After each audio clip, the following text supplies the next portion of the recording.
Hey everybody, this is Matt Gold from GamersCast, and this is another edition of the Catchup Corner, a nice little casual discussion between me and you guys about a game that I've been playing recently. Basically how it works, if you're not familiar, is I talk about the game, I talk about its pros and its cons. It's not really a review, as more of it is a casual discussion talking about a game, and then we can go back and forth in the comments if there are comments, but you know how sub boxes are. Anyway, this time we are talking about Ni No Kuni, Wrath of the White Witch. It's available now as an exclusive for the PlayStation 3 in North America, though originally the game itself was a DS game when it originally came out in Japan. The game itself is drawn by Studio Ghibli. That's one of the main selling points in the game, is that it's a very, very, very accomplished, very visceral looking anime studio. And basically Disney, for those of you who don't know what Studio Ghibli is, it's basically the most mainstream anime you're going to find, because whenever Hideo Miyazaki comes out with anything, I'm pretty sure I butchered his first name at least, but whenever he comes out with anything, Disney basically buys up the American rights to it, and it usually has really big name voice actors, like the new film, the final film, The Wind Rises, I believe it's called, that had Joseph Gordon-Levitt, and a lot of actors who usually aren't in anime. But point is, it's one of the most accomplished anime studios ever, so needless to say, the game looks absolutely great. Phenomenal looking game. The game is also a bit of a twister for me, because it starts very Tales-esque.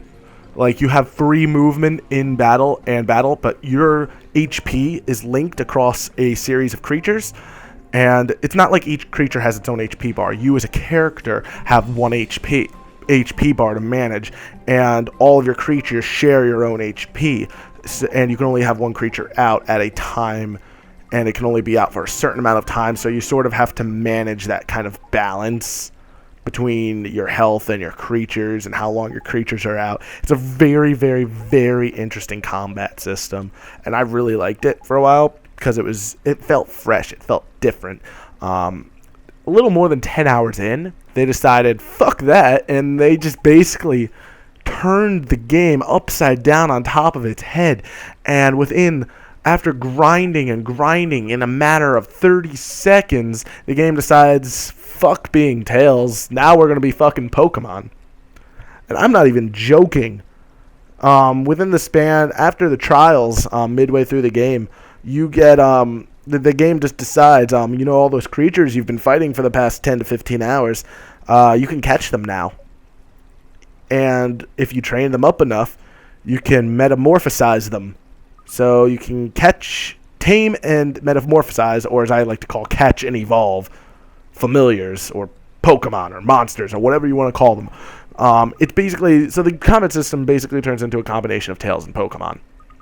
I've heard other reviewers started calling it kind of a combination of the two, but then, I don't know, for me, I was sort of more towards comparing it towards Persona than Pokemon, because in Persona you have these familiars and you have to get them, like, you summon it from yourself, just like in this game, but there was no catching system in Persona that I'm really aware of. You can fuse them and stuff, but there was no catch system. Here there's a catch system, a tame system rather. The game calls it taming, and it's so that originally I called it like a combination of like Tales and Persona.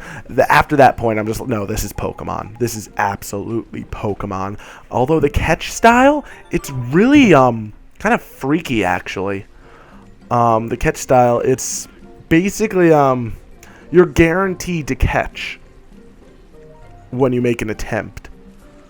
The only problem is there's like only a 5% chance that you can make that attempt at the end of battle, because little hearts will pop up above their head after they're being defeated for you to do that. And my only problem with this system is you have a limited amount of time to switch to the only character that can perform the catches, and you have to get to that point on the menu, and I don't know, they added a few extra menu things that makes it take a little longer than it should.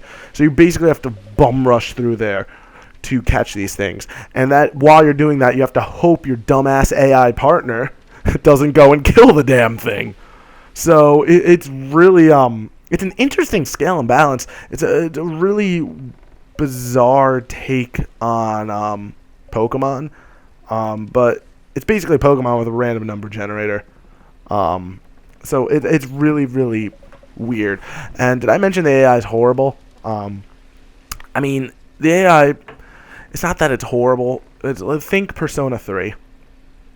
Now, in Persona 3, you have parties members, and they sort of just do what the fuck they want. You can give them tactics, but they can sort of just do what the fuck they want. And it's exactly the same here. It seems like no matter what tactic I tell them to do, they will immediately just deplete all of their MP and just immediately just use all of it, which is infuriating when you're just grinding little mobs that basically take just next to nothing to kill, and they're just grinding MP. It doesn't matter if you say keep me healthy. It doesn't matter if you say just give me backup. If it doesn't say go all out. No, they are going to use all of the MP they have until they are out. So then when you really need them to have it, they're gone. There is one setting for don't use abilities, but then they're just stuck to normal attacks, which are almost worthless in a lot of the times, or at least as far as I got, it's pretty worthless. And then it's really weird because you can only switch tactics mid-battle. You can't pause the battle to switch their tactics. It would be a little battle because it's completely active time. It's kind of structured as turn-based, but at the same time, it's completely active time. So it's very, very, very, very bizarre. And you have to, in order to change their tactics, you'd have to return your familiar, switch to your own character, which is dangerous as all fuck because your guy is not meant to fight anyone. You should not be using him at all, and yet in order to change tactics, you have to go to him, pick tactics, pick him, the thing, all while this battle is going on. At a certain point in the menu, the battle does freeze, but the fact of the matter is, it's kind of overcomplicated from the fact that the battle isn't entirely truly turn-based, and it's just sort of an active thing. You see, the way the combat works is you pick an option on the menu. On the combat menu, you'll say like attack, and then a timer will go, and you'll either be attacking for that full amount of time. If you can also cancel and then just run around this like battlefield that you have. Picture the battlefield as like kind of like just a circle that appears, kind of like Okami-esque.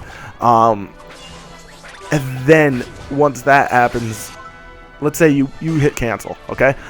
It doesn't matter that you hit cancel. You can't attack again until that timer runs out. So for the time that you would have been attacking, you have to wait for that to clear up before you can attack again. Same thing with defending and other things like that. The game itself is pretty damn difficult. It looks like a kid's game because of the Ghibli art style and because it's so family friendly, and the story is like that. Very incredible story, by the way. But it's probably one of the most level grindy games I have ever played in my entire life. It feels like the grinding is almost there to create padding just to force this game up to like a 50 to 60 hour game. It's the amount of grinding that needs to be done here is incredible. I mean, you can lower the difficulty, so if the grinding is really getting to you, that's an option. But I'm trying to just do this on normal, and it's annoying how much you have to grind. Because the thing is, once you get to a certain point and your main character or your characters get to a certain level, the mobs in the area will start to run away. So you can't really battle them because they'll all flee upon seeing you. Like, they aren't random encounters. You'll see them in the field and you can chase them, or they'll run up to you if you're not at that level yet. And it's really bizarre because once all the mobs are running from you and you can kill them very easily, you think you're overpowered at this point and you're ready to move on. That's how I always thought of it. And yet, this happened to me. I went into the next town. I was immediately thrown into a boss fight and got my ass handed to me. So, was I really grinded enough? But I couldn't really grind more because all the mobs were running away. So, I mean, I did manage to beat them eventually, but it's still difficult. The bosses are very, very challenging. And they're even made more challenging by the fact that your stupid party members keep using up MP just like nothing. But basic JRPG rules apply here. If your guy says to you, hey, I send something beyond this door, or something incredibly vague like that, chances are you're going to want to stop everything and save your ass, because you are probably you are in for a battle in the next area. It's interesting. The game does a lot of interesting things, especially the evolution system, or as they call metamorphosis, whatever. So the evolution system basically goes like this. Once your character gets to a certain level, your familiar gets to a certain level, you can feed them something that will force them to evolve. Which this causes all of their base stats to go up, but all their modifiers to reset. So upon evolution, your character will go back to level 1 and be incredibly weak and useless for a time. Now and it doesn't take long to grind back to where you were, because the amount of experience needed per level, regardless of your evolution stage, doesn't change. So after your first wild battle, he's probably going to be he'll level up 3 levels at once. And this is hard because when the mobs run from you in the wild, it's based on Oliver's level, the main character, not your actual monsters. So this is what gives you the sort of false sense of I'm overpowered a lot. And that's sort of the one thing that really gets me about the game. But no, the evolution, it's a really unique evolution system. I really like it, but that sort of flaw of the mobs running from you to make you think you're ready to move on is what's the biggest drawback for me personally. And like I said, your familiar is useless for a while. And so far, about 15 hours into the game, I know I've heard this changes, but as of now, it seems like pretty much everyone, the entire party that I've been training the entire game, I haven't switched out a single guy, but I've been grinding the shit out of all these guys the entire game. I might say that, to make the Pokemon comparison again, pretend EXP shares on, and that's what this game is like right now. So every battle, everyone gets EXP. So you'd think that everyone would be on par with my main familiar, Mighty Might. They really aren't, and everyone else seems pretty damn useless. Honestly, go on to the DLC and get the Draggle familiar ticket, which is a free download, or at least on PSN it was. Well, yeah, it's only on PSN. But get the Draggle familiar ticket. It's a free download, because everyone, and he's par at best, really, really slow but usable. Because like I said, you can't just use the same familiar. After a certain amount of time, you have to swap it out because they get tired pretty quickly. So, I'm trying to think of a good comparison. Like when you fail a fusion in Budokai. That's the best way to say what happens when you lose, when they run out of stamina. I mean, it charges back quickly enough, but it's still... Oh my god. It's a ridiculous system, and it's really weird because I absolutely love the game, but right now I'm really harping down on the negatives of it because there's just a lot of really strange decisions that went into making this game. Like, honestly, like, when I was first playing it, it was if I had to review it, it'd be borderline a 9, but because of all these weird drawbacks with the game, it's like holding it back a bit, and I'd say more of an 8.5. I mean, it's still a whole lot of fun to play, but the difficulty, it's just absolutely ridiculous. And with the running the mobs need to run it away at different times. And I know eventually other guys that I catch won't be nearly as useless, but right now, literally everyone except Mighty Might is useless. The monkey guy, I don't know what his actual name is because I nicknamed him Ozaru, but the monkey, he's decent. He's really good because he's really quick and can attack really quickly. The only problem is he doesn't have a defense. And there are some special attacks out there that can just basically one-hit you. I've been one shot before, and there was nothing I could do about it because that particular familiar didn't have a defend move. And that was ridiculous. And he was my only other half-decent guy. It's a very, very strange system, but on the plus side, this game has an absolute ton of content. Like I said, main story will run you 50 to 60 hours, but if you're doing everything, you can probably almost double, 100 plus hours, definitely, especially with all the grinding out there that you need to do, definitely. But major asterisk with the side quests, they're almost mandatory. Almost. Just because it's difficult to grind enough otherwise. Like, if you do every single side quest in an area, you're typically just about almost grinded enough to move on. So it's really, really, really important that you do side quests in an area, otherwise you will not be leveled enough. And not to mention, the side quests do give you pretty valuable loot. Loot that is immediately beneficial to you at the time that the quests are given. So, and you don't get fast traveling until about 20 hours into this game. So, yeah, unlocking fast traveling.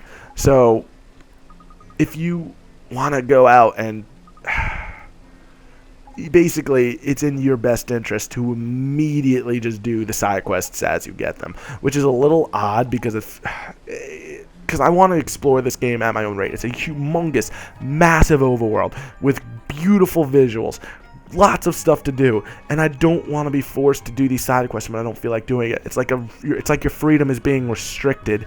It's peculiar. It's very, very peculiar.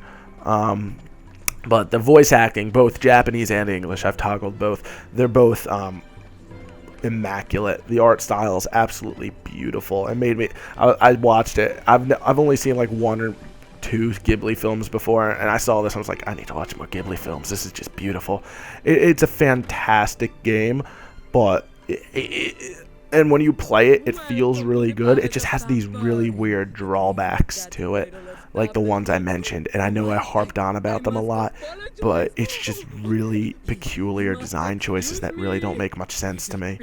Overall, this game's like around an 8.5 ballpark, because it's a lot of fun. And basically, if you played Tales, any of the Tales games, the combat's similar to that. And then combine it with the Pokemon asset and a number random generator, and that got that going for you.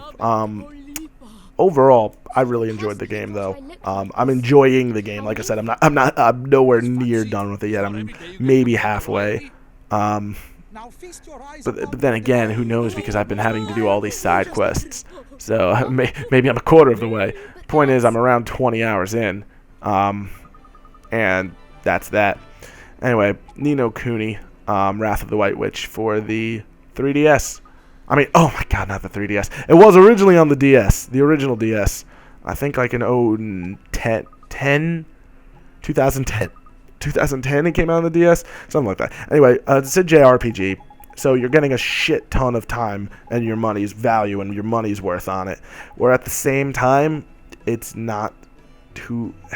It doesn't cost much anymore. When it first came out, I basically paid full price for this game, but at the same time, I just saw it on sale on PSN the other day for $10. So it's not going to run you to... It's definitely worth $10. Next time it goes on sale on PSN, just don't hesitate. Buy it. It's great, and you can make the judgments for yourself. But this is just the experience I had with the game. I'm curious how you guys feel about it. So definitely leave a comment down below in the comment section. We'll have a little chat, a chit-chat, a powwow about the game.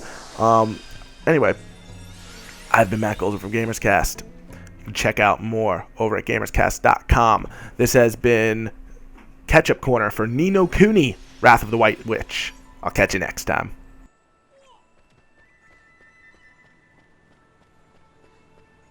What is that divine aroma? Here, your majesty. Bountiful Khalifa, these humble servants come bearing most delicious tribute. Heavens, what a dear sweet child. Bring it to us now, there's a good boy. Please. Huh? You want me to take it to her? Quickly now, young man, bring it to us. Hurry!